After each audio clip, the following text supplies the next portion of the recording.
What's going on, Facebook family? It's your main man, Joe Dupree, in the building with my man, with Jay Brown, Positive Choices Counseling.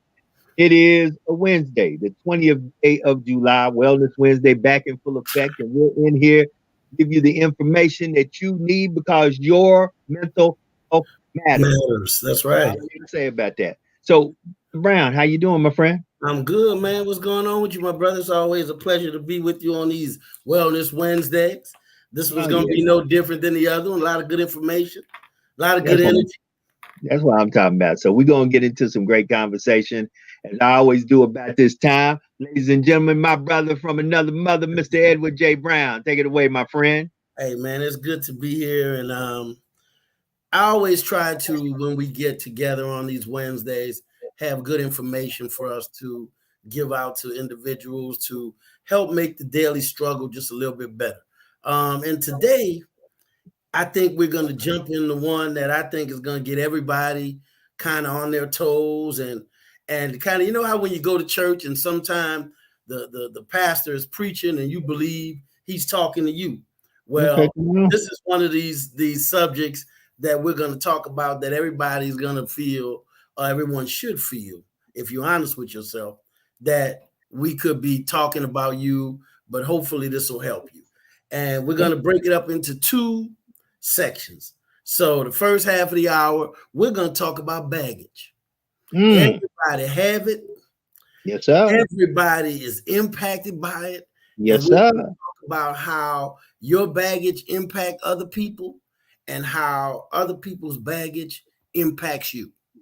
Mm, You know, I always talk to folks, and one of the things that I find myself writing about in this book I'm going to eventually complete, I said, everyone always, as I say, everyone and always, mm-hmm, everyone always says, well, we all have some skeletons in our closet. mm. Now, over the years as a clinician, you know what I began to wonder? Talk to Why? me. Why do we have skeletons in our closet? Why do we hold on to them? Why don't you clean your closet out? And when I tell people that, like, we all have skeletons, why? Why are you keeping them? Why don't you let them go? Mm, As simplistic as that question may sound, is really profound. And the reason we hold on to skeletons and we keep baggage is because we go back and visit it. mm. We go back and look at it, and we go back and replay it, and we just downright as people, we visit our baggage. Wow. And that's why people say, and we have that saying, well, we all have, but look like if you had skeletons, you'd get rid of them. Yeah, it does look that way. So you can't go back and visit them. Right. Nobody can bring them up because they no Correct. longer exist. They're going, but we as humans, we hold on to things like that because it makes us remember. It makes us think. It makes us, that individual, we have to process it. I'm here to talk about today how baggage impacts our lives. Wow. Isn't there an old saying that if you look back, you may go back? That's right. That's exactly right. If, I've never seen a person going forward looking backwards. Ooh, that's deep. Yeah, I've never seen a person going forward. It was so deep for me I remember one time my grandfather, just for whatever reason, I had never done it. It was the one and only time I ever did it. I wore my hat to the back. Mm. And I ran in the house and my grandfather said, why you got your hat on backwards? I said, well, Grandpa, I was doing something and I couldn't. He said, because the only way you need your hat point backwards is if you're going backwards. Wow. I never to this day, I don't knock brothers that do it, but I never wore a hat backwards. That's Mm. just me. So I want to talk about how our baggage impacts our lives. Let's talk about it. We cannot, human behavior does not allow us. It's called something called cognitive behavioral therapy. Our experiences in life cannot not impact us. Everything that happens in our life impacts our life in some way. some things positive, some things negative. But one of the aspects I want to talk about is the way family and upbringing impacts us. Come on, let's talk about it, my brother. I've had people that literally have had debates about corporal punishment. Wow. I don't spank my children. It teaches children that hitting is the way to resolve your issues. Wow. Okay. So I've listened to all sides of that coin. I don't believe in spanking my child. That's fine. How do you rear them when there's behavior that's undesirable? Well, I talk to them. They're not animals, and whippings and beatings was handed down to us by slave masters. I didn't ask you any. I'm not debating the issue. What I'm asking you is, how do you handle rearing of your children? Well, if they're doing something I want them to do, I don't want them to do, I tell them to stop. Okay. How many times are you going to tell them to stop? Wow. Well, normally, you see, and again, I'm not advocate for corporal punishment. I'm going to tell you where I stand on corporal punishment in a second. I always say, well, how many times are you going to tell them to stop? Well, if they won't stop, then I'm going to say it with more authority. I said, oh, okay. Is there ever going to be a time where you feel you need to confront them not being compliant with what you asked them to do? Well, yeah. I said, what are you going to do? Oh, so you're saying that I should hit them? I said, I did not say that. I am in a fact-finding mission. What are you going to do? Well, I don't see a problem with taking a child and, tapping them on the hand. I said, oh, okay. Is that not corporal punishment? Is that not a form of physical discipline? Well, I don't believe in taking a belt, and I don't believe in taking, well, say that. But if you take a ruler or you take your hand or a slipper or whatever, that is corporal punishment. That's right. Okay. Now, people always say, well, where do you stand on it as a therapist? Well, I believe in rearing a child. There are so many different things that we put in our parental toolbox. I have corporal punishment in my parental toolbox. Okay. Ideally, I hope I never use it.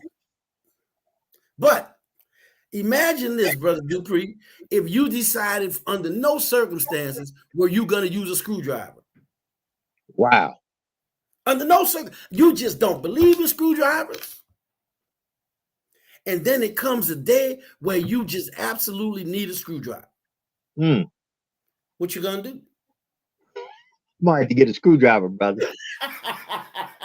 But you don't believe in it, Brother Dupree. But I'm gonna have to get. I'm gonna have to get a screwdriver, bro. Okay, so I'm literally saying that because 9 out of 10 times we are practicing things that we were reared with, the same tools. Some we change, tweak a little thing here or there, but that becomes a part of who we are, right? Okay. Right. Now, let me show you baggage. You are a young brother, 24 years old, raised in a household by your mother. You saw your father maybe not treat your mother with the respect a woman deserves. Correct. And to believe that that does not impact you on some level is absurd. Right. That's crazy. That's absolutely crazy. That's crazy. We are products of things that we see and things that we live and things that we are a part of. Correct. And some of those things are baggage. I have recently been able to work with some people, and this young brother does not believe in commitment. He does not believe that a man and a woman should be monogamous. As we began our therapeutic journey, you know what I found out? Talk to me. He doesn't know his father. Wow. And the only relationship that he sees is the men that his mother will date from time to time. Okay. So me trying to explore his rearing and his upbringing and the things that he was exposed to, I asked him about his grandparents. You know what he said? What did he say? My grandparents, my grandmother was a single mom too. Wow. And then, So you know this what is a generational at, situation. at 25 years old, his grandmother was in her 40s. Mm. You see what I'm saying? So his grandmother was from a different generation as well as the one I was reared in. Correct. So now his baggage is he does not understand the concept of commitment. Right. I like you right now. Oh, today I like you. Right. Tomorrow, I like her. So that's part of his baggage. He does not believe that a man should have to cater to a woman. Mm. You want to get your nails done? You get your nails done. That don't have nothing to do with me. So the reason he came to me was because at 25 years old, he finally had that epiphany where he says, I have a problem with women. Wow. Yeah. And I need help. And I need help. I have a problem with women and I need help. He was able through counseling to identify his baggage. I don't trust that someone is going to be around in my life for a long period of time. Mm. Okay. So now we were able to look at the origin of the behavior. So now let's look at how does his behavior impact the people that he come in contact with. Come on, let's talk about that. There's a woman that really likes him. I mean, she really likes him. Mm. And for some reason, he cannot give of himself because he never learned how. Wow. He never did. He's possibly on the verge of losing someone that loves him in spite of him. Wow. Who loves him don't know unconditionally. Don't know what to do. Mm-hmm. Who loves him unconditionally. I think when we start talking about baggage and the baggage that we all carry around, the first thing we have to understand, Brother Dupree, is that in order to solve a problem, you must first admit that there is a problem. That is a very good point. That's you. And the first step of resolving a problem is we have to admit that there is a problem. Right. So now the Nile is not a river in Africa. Exactly. Right. You know, Nile is not a river in Egypt. Exactly. So here we are. We're looking at the point of, okay, he acknowledges this. And now we're going to make him comfortable with communicating. I have baggage. Okay. I have issues. I want to have a relationship, but the way I think about things is preventing that. So one of the things that is makes it a really good prognosis for him is that he's engaged in the therapeutic process, and he loves the idea that he can come and talk in his sessions and it's a safe environment. So when he can say, I feel a little nervous being that vulnerable to someone.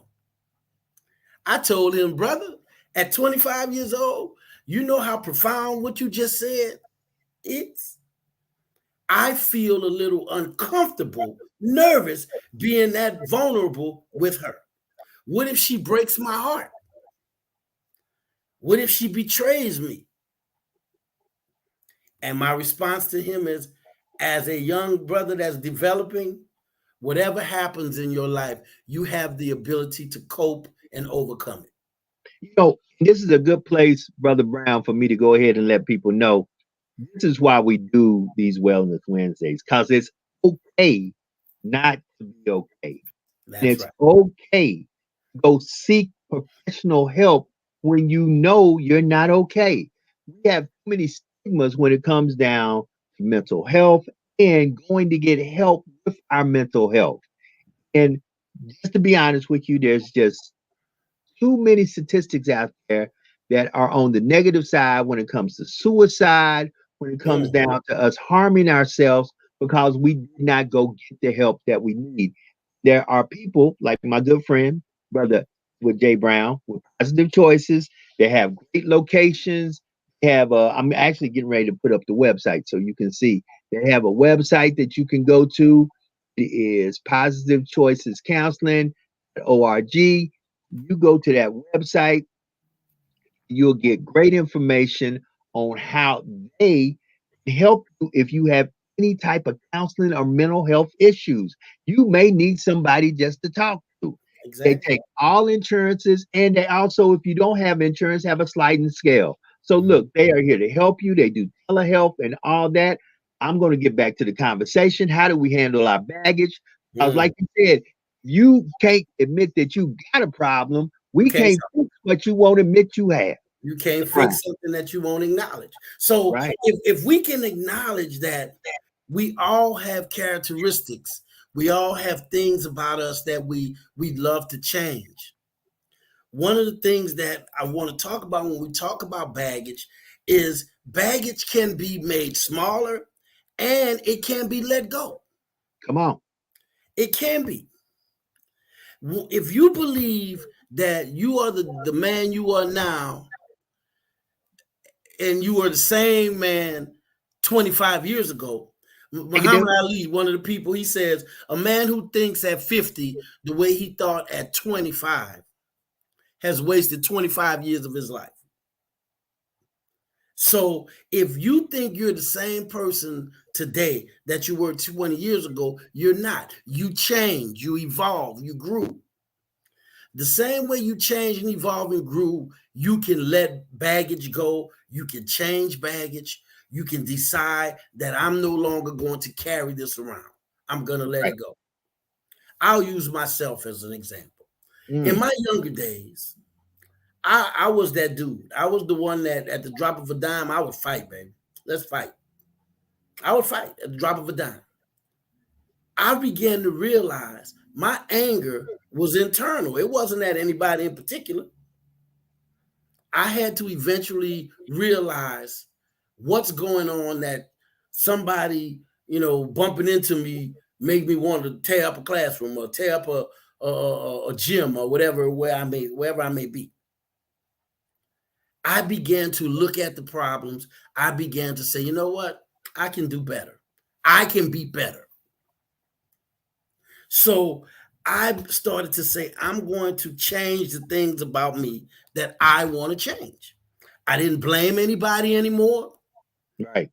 I had a conversation with one of my clients just this week, and we were talking about what I'm saying now. And I said, that would be like me blaming the supermarket for selling the cookies that I like. Correct. It's their fault. If they didn't sell those doggone cookies, I wouldn't buy them doggone cookies.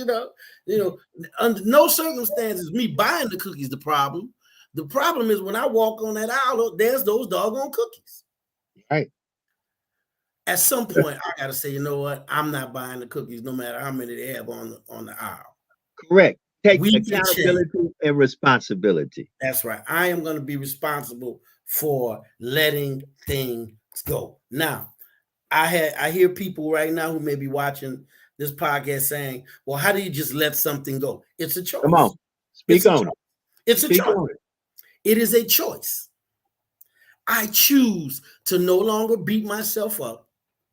I choose to no longer continuously replay something that makes me feel bad in my head. I have a choice.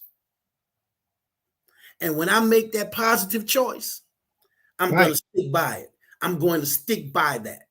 And I'm no longer going to continue to say, well, you know what? When I was a little boy, I had a temper. I'm a grown man. Correct. And I have let that baggage and I have let that stuff that held me down inside, I let it go.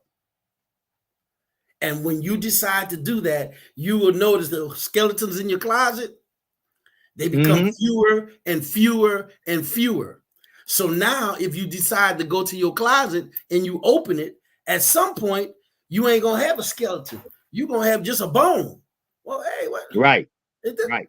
What's this bone too? I don't even know. And you can get rid of it. We need to make a commitment to stop revisiting our baggage. And that is very profound. So how you know, because a lot of folks, they do that in so many ways. They hold the past over people's heads. Yep. They hold themselves as prisoners in their own past. So how do we begin to bring about healing that we do not look back, go back, or even think about what happened in the past, but only to receive the lesson to move forward in the future? Okay, let's quote. You can finish this quote because it seems to be going around everywhere these days. Hurt people hurt people. All right. So now the first thing to do, and we can go back to what I said just a few minutes ago, we have to admit we are hurt. Right. Now, a man would rather have a root canal with no anesthesia than admit a woman hurt him. That's just not macho. That's very true. That's just very true. Macho. No, sir. Well, man, you all right? What you mean? Man, I ain't worried about that woman. I'm gonna be fine. I'm gonna be fine. I'm a man. Well, it's okay to say, you know what? I really loved her. And she hurt me. You just admitted that there is a problem.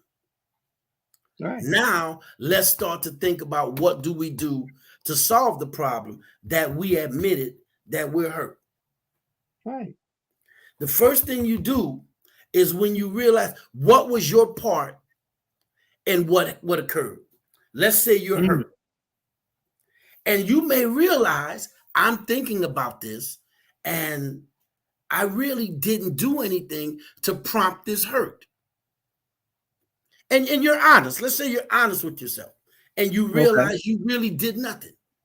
Then it's okay to say that person had issues, and I have no control over their issues. Right. It's okay to say that. But the harder part is when you start saying, well, you know what? I could have been a little more attentive. I could have been a little more understanding. I could have been a little more compassionate. But since I wasn't, I am going to use this as a self-improvement moment. Correct. I'm going to be more compassionate. I'm going to be more understanding. I'm going to be less emotional. We get to the point where when you start to admit that there is a problem, look at your true involvement in that situation. Correct. You maybe was an enabler. Maybe right. You know, ask yourself, what did I contribute to this situation and these unfortunate group of circumstances? It's actually, what was my part in all of this? You know, because one of the things that I am truly learning, Brother Dupree, over this past 10, 11 years. Talk to me. We teach people how to treat us. That part right there. Yes. We treat people how to treat us by what we accept. Correct. If, you know, I think it was Oprah Winfrey said something 20 years ago. She said, if a man hits you once, he'll hit you again. And I was like, wow, that doesn't leave any room for growth or for change. I understood what she was saying. You know, but basically what she's talking about is a batterer is a part of a cycle. Right. That abusive cycle, it's a cycle. You know, so I understood what she was saying. But when we start looking at, did I teach this person that I would accept her constantly betraying me? Did I teach this man that I will accept him with his verbal abuse? We teach people how to treat us. Correct. If you accept it one time, they'll try it again. If you accept it twice, if you accept it 5 times, then that's something you just accept. Correct. You can't be angry at them for expecting you to accept it when you do. Right. So we have to look at what our part is in our baggage. Correct. Okay. What is our part? Now, this is a great segue into the second half of the hour that I want to spend talking about. We have to look at generational behaviors. Okay. Who did I get this from? Woo-wee. Who did I get this from? Who do I give the credit to the way that I am? Because some things are in your DNA, some things are observed and learned, some things are repeated behavior. You saw somebody do it, so now you say it's cool for you to do it. Generational behaviors. Come on. That's exactly what we're talking about. We find ourselves, you know what? I sound just like, you know who Daddy used to do that? You know, Mm-hmm. Wait a minute. I had a conversation just today. I had a session today, and the lady told me, I want a better relationship with my 20-year-old. Okay. I said, well, tell me about it. She said, she's rude. She's ill-mannered. Wow. She has a sense of entitlement. Mm. She said, and I have reached out, I have tried, so I said, where do you think she's getting this from? She said, my oldest daughter is not like that. My middle son is not like that. But the 20-year-old is a completely different creature. I said, I've been your therapist now for a while. I know you and I know your husband. Your daughter is from a different generation. Okay. The reason you're struggling with this is because it deviates from what your house was all about. Correct. But what about those people who are the spitting image of the house they came from? To where you see the little boy talking about, I'm a man. I saw this video years ago. He couldn't have been more than 3 or 4 years old. I'm a man, walking around with his drawers on and no shirt on. You know, you don't tell me what to do. I'm a man. I'm like, yeah, buddy. He saw that somewhere before. Correct. You know, he saw that somewhere. We have to be very careful what we pass down, because your baggage can easily become your daughter or your son's baggage. It can easily become your son. This young brother that I'm working with is a product of what he saw. He did not see any committed relationships, so he does not understand the whole concept of one man, one woman. So that's a very good point that you're putting there. How individuals begin to emulate how they were raised. Like if they come from a single parent home, they don't know how it feels to be, and this is not everybody, but many a times I see in cases, if individual comes from an abusive house, they become abusive. They say they did it to my mama, so I'm going to do it to whoever. Correct. Exactly. We're not saying this happens all the time, but sometimes you need to watch the seeds that you plant, because they will produce a harvest. Or nurture the seeds that you nurture. You see your son through junior high school, and he may be a little aggressive towards women or the young girls that he might date, or you see your daughter and she's just not a very nice person to be around. It's okay to check them and find out, wait, where are you getting that behavior from? And the reason a lot of parents won't check them, because they don't want their children to turn around and say, I get that from you, mama. Right. I get that from you, daddy. Right. If you check them and they do tell you that, say, well, you know what? That's not nice. And we both need to do better. We have to get to the point where we're not afraid to face this baggage, that's in the closet. I mean, these skeletons that's in the closets, or this baggage that we tote around, because we will never get rid of it if we don't.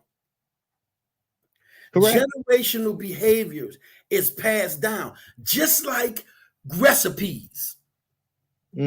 Grandma make the best mashed potatoes. I mean, mac and cheese. Come on. Mama, you make the best mac and cheese.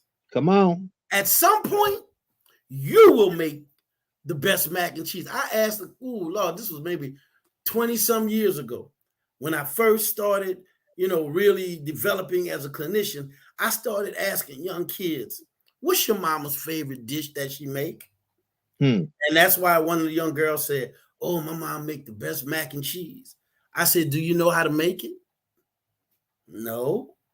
So when your mom gets her reward and is called home, she's going to take the knowledge of how to make that mac and cheese with her?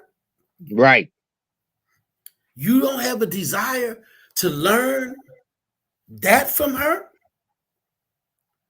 The same way we need to pass on how to be kings and queens and mothers and fathers. We have, Brother Dupree, I'm getting ready to get into something now. We have, as a generation, okay, we believe that old is not good. Come on. So we change it. Well, I'm not going to raise my children the way my parents raised me. Right. What do you mean by being respectful? I literally had a debate with a student a year ago. This brother told me he did not believe in saying yes, ma'am, no, sir. That was passed on to us by our slave masters. It's a construct of slavery. And I let him go on, and I said, wow.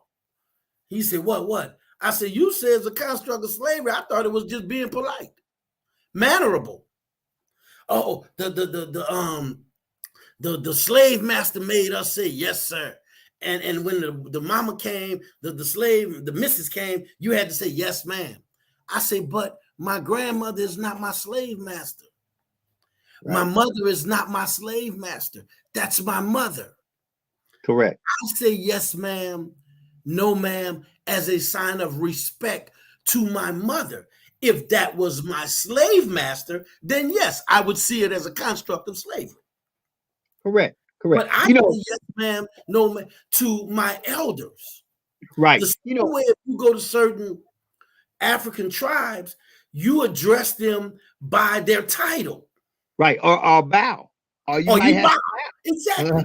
I said, what you're doing, young brother, I understand what you're saying, but you're just not correct. I said, let me give you another construct of slavery you don't have no problem with. Oh, I got a problem with all of the construct. I said, now, I'm not up here teaching this class because I won this out of the lottery. I know some things. Here's a construct you have no problem with. Oh, I'm telling you I do. I said, okay. Well, what is it, Doc? I said, you don't have a problem with soul food. Soul food ain't no I say, absolutely, sir. Come on. I say, soul food came from, we were given the scraps. Come on. That's it. Until the master said, it smelled mighty good over there. What is that they cooking? Right. Go get that and bring it here and let me see.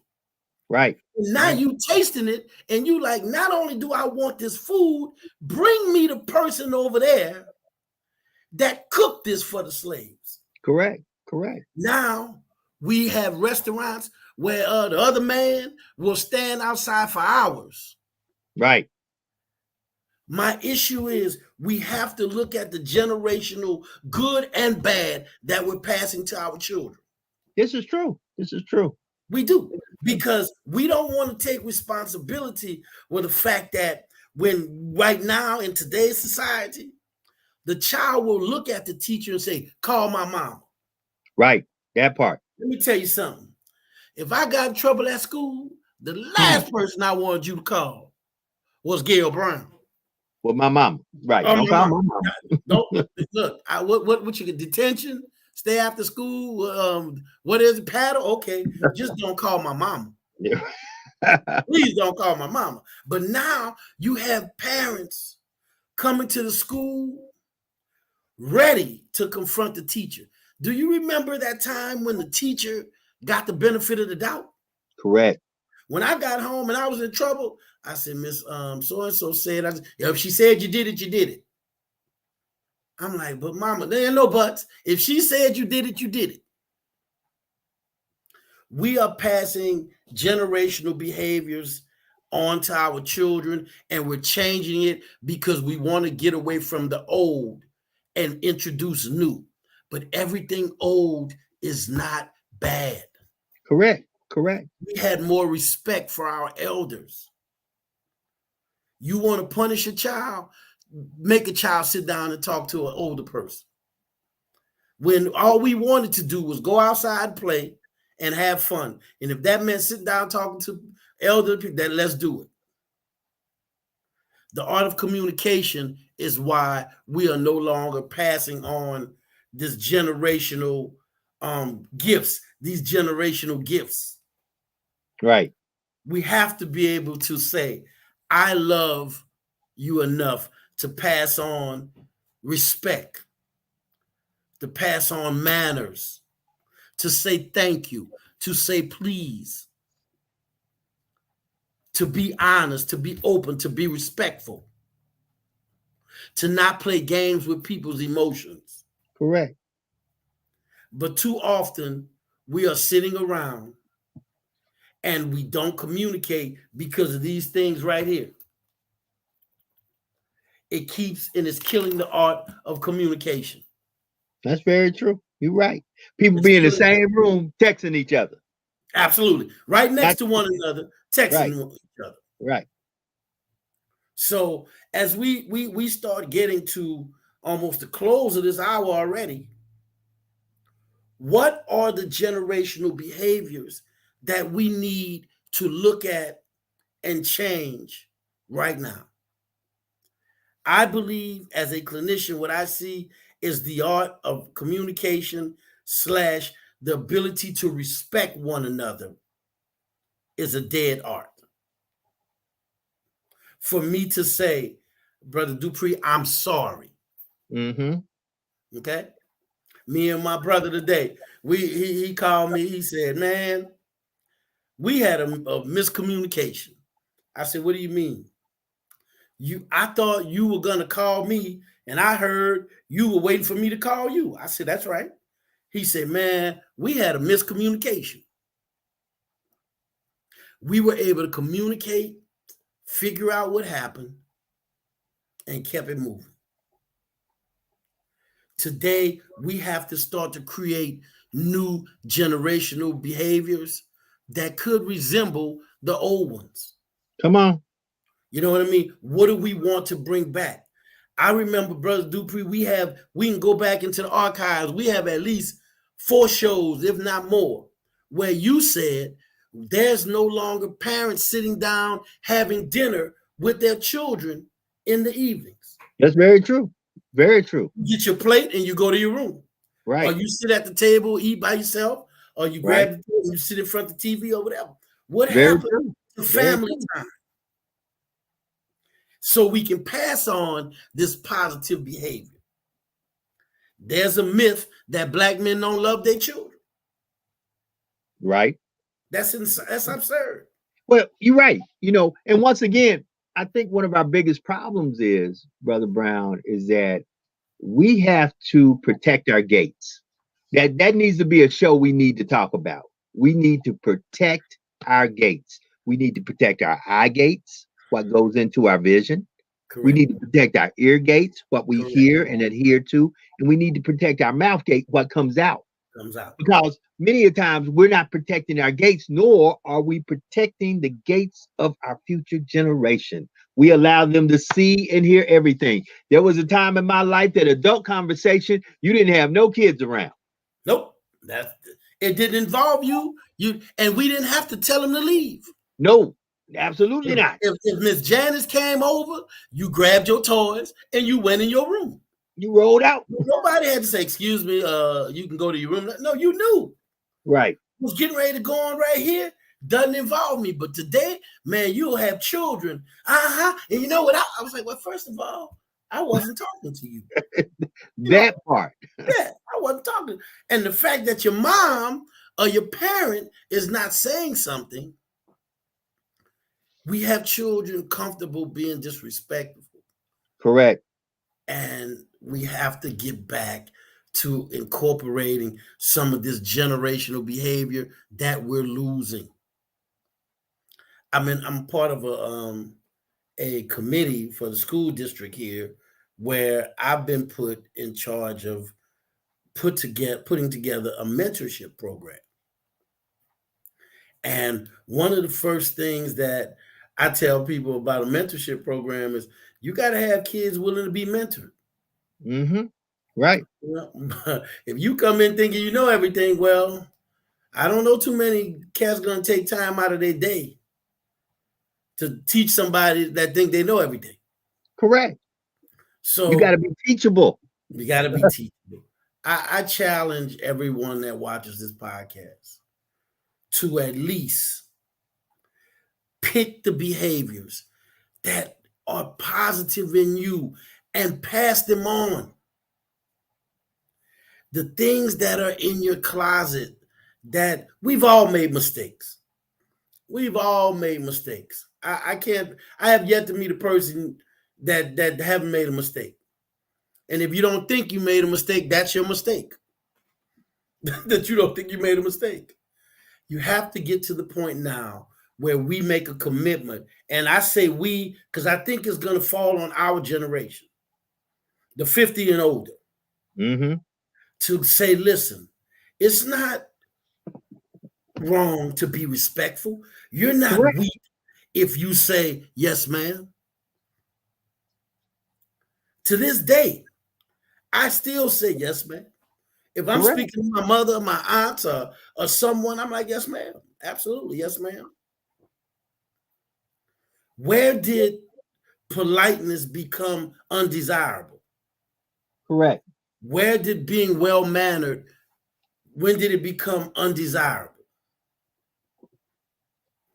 Until we get to the point where we take these behaviors and we pass them on, we're going to lose a lot of kids. And just the same way we're losing these great recipes. What is the recipe for developing a well-rounded individual? You know, and once again, this is a good place to jump in and let people know. My man, Edward J. Brown, Positive Choices at positivechoicescounseling.org. He has a great deal of information, and he has clinicians that are available to help you. And he has counselors that are on staff that can help with children, adults, families, people with alternative lifestyles, you name it. He has the counselors who can speak to you and help you navigate this thing called life. Because many a times, one of the things that I said today to a good friend of mine, we're not taught how to navigate life. That's right. You know, there are many a times when curves and ups and downs. Right. We're not, everybody quick to want to go to church and say hallelujah. Now, don't get me wrong. I'm not saying nothing negative about the church, about the Lord, or about the pastor, or about his staff. But there are some things. I recall Jesus saying, render to Caesar what is the Caesar. That's it. Render to the Lord what is his. That's right. So some things you got to get a professional individual, not from the spiritual background. You can still pray, but guess what?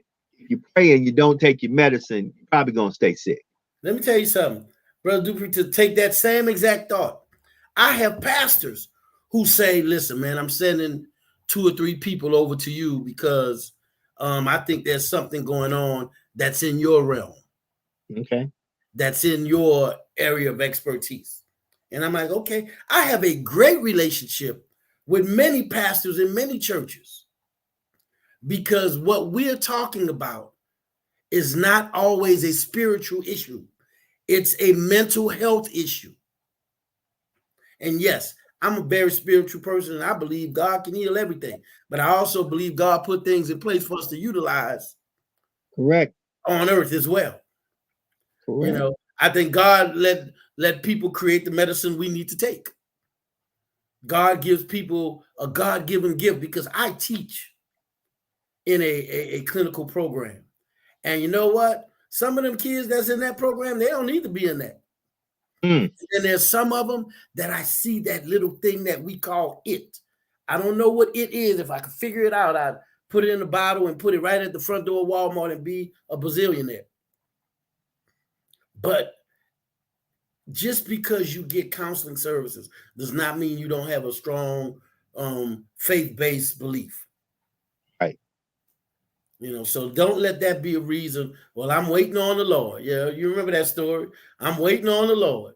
The water rises, and I'm waiting on the Lord. And when you drowned and went to heaven, Lord, I waited on you. Well, I sent the boat for you 3 times. Correct.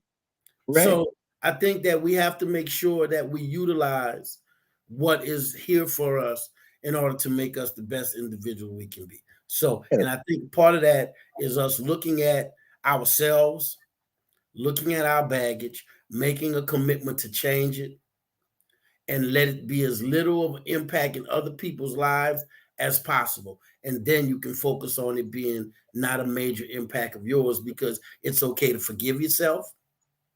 It's okay to let things go, and it's okay to move forward. Correct. It is, because some people will not forgive themselves and move forward. I want you, Brother Brown, to say that once again, for those who are all the way in the back who may not have caught that the first time. Give them those 3 things that it's okay for them to do again. It's okay for you to forgive yourself. Come on. It's okay. It's okay for you to forgive yourself.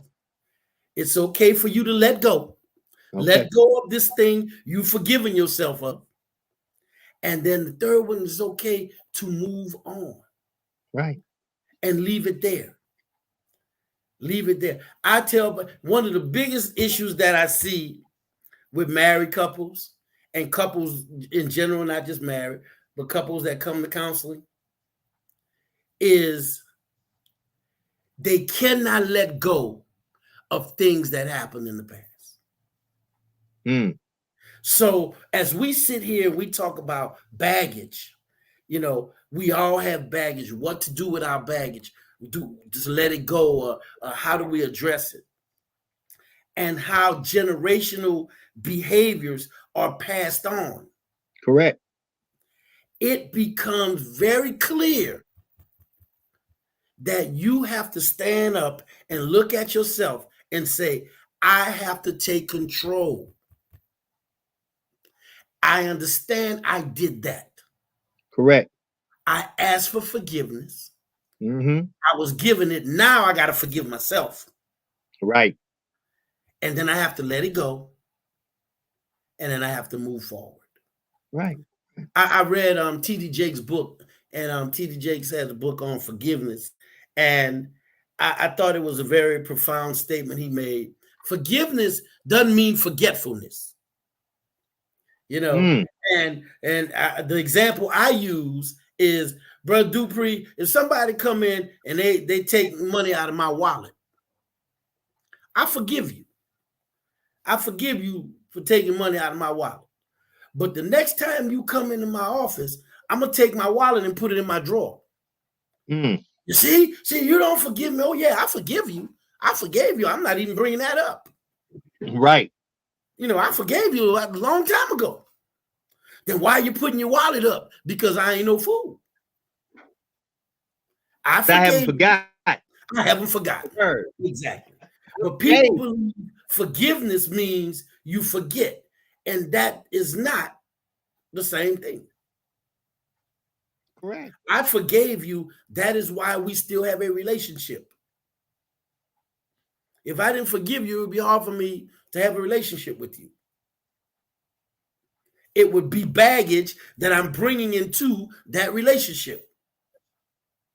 When we start talking about individuals having baggage,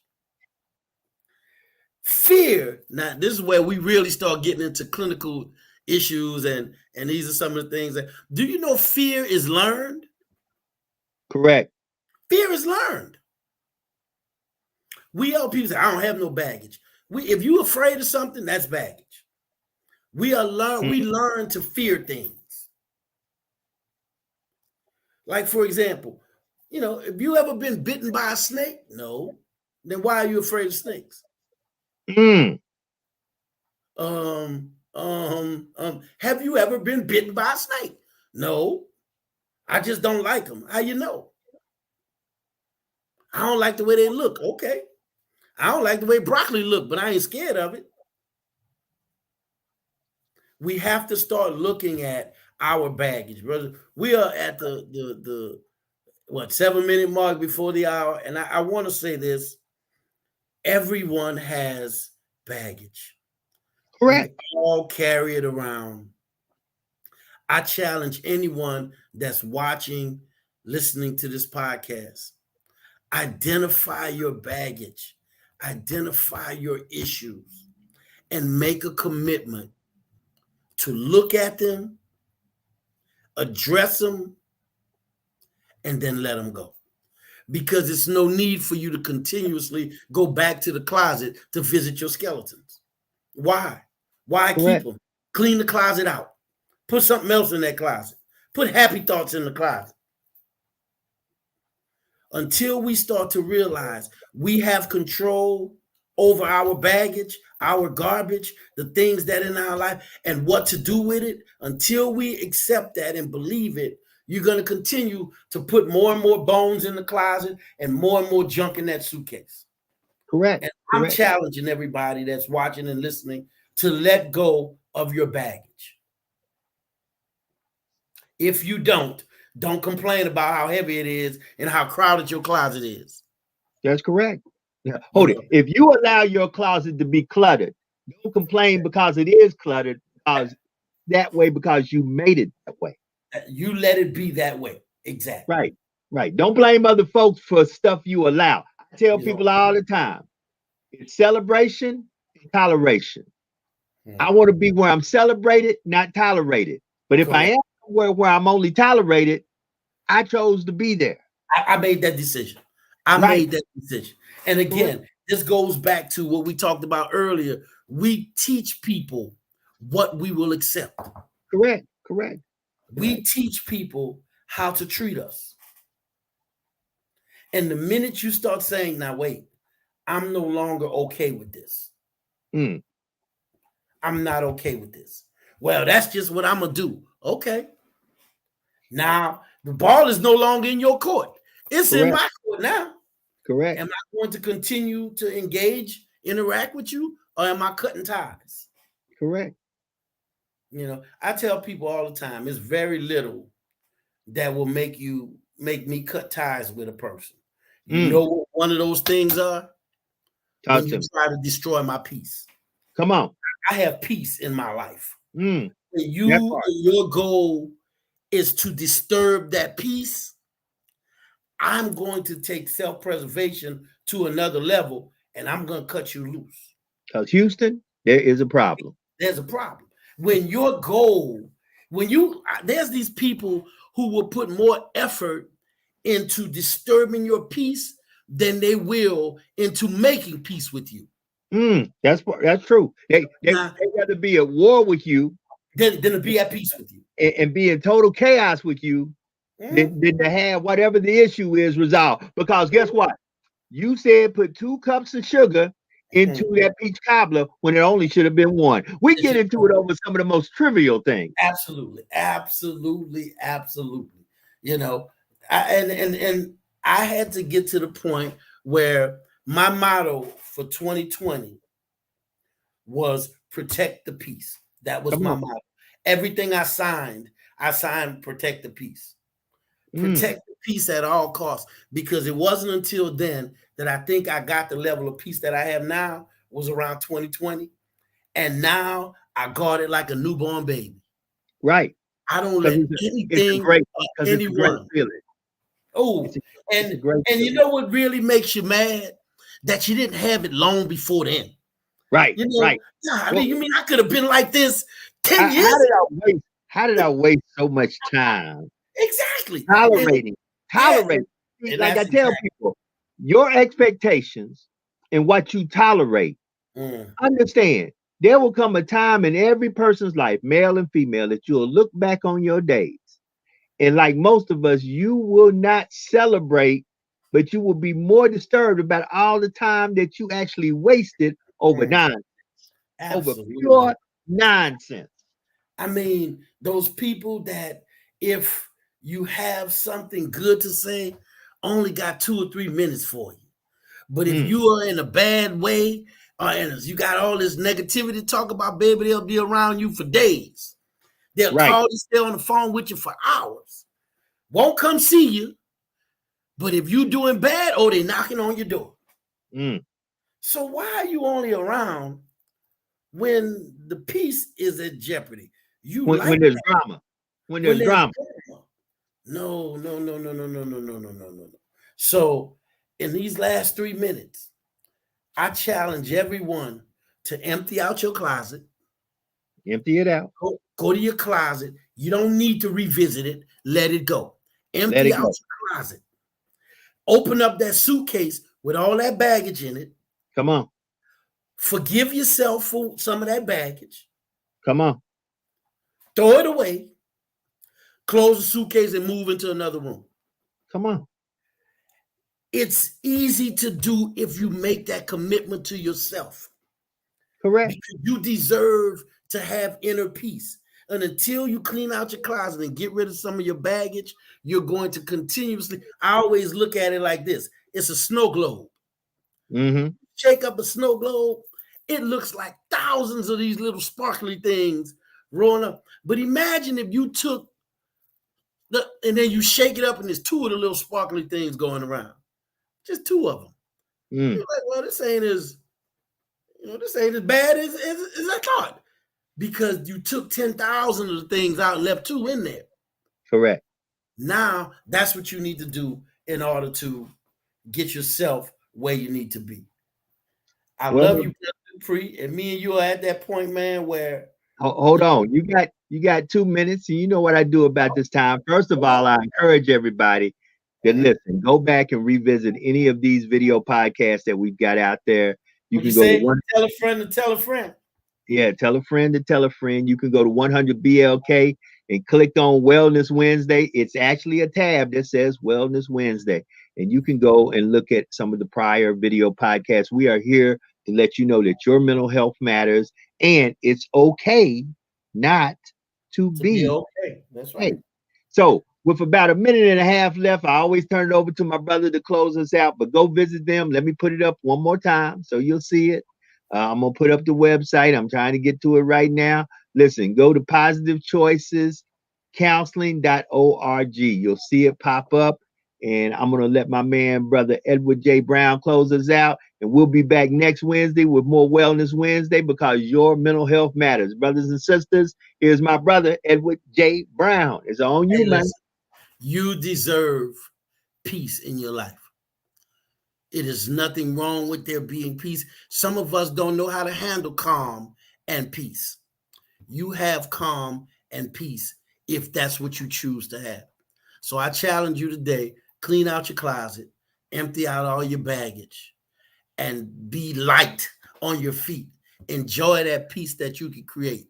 And as I always say when we end these podcasts, if nobody else told you today, we love you. Until next Wednesday, peace.